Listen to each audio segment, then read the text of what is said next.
আসসালামু আলাইকুম। এই পর্যায়ে আমরা একটা সাক্ষাৎকার নেব বাংলাদেশ ইসলামী ছাত্র শিবিরের গাজীপুর জেলার সাবেক সেক্রেটারি।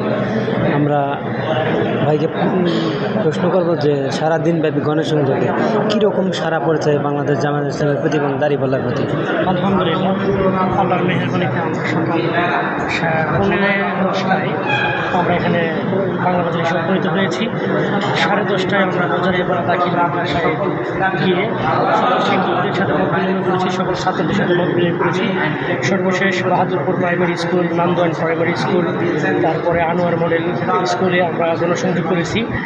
শিক্ষক মণ্ডলী এবং ছাত্রদের ব্যাপক সারা। সর্বশেষ আমরা বিকেলবেলা গাজী মার্কেট, তারপর আপনার হাজি মার্কেট, তারপরে সাগর মার্কেট, সর্বোপরি আমরা সর্বশেষ আমরা প্যারাগন সিরামিক্স থেকে বাংলা বাজার পর্যন্ত গণসংযোগ করেছি।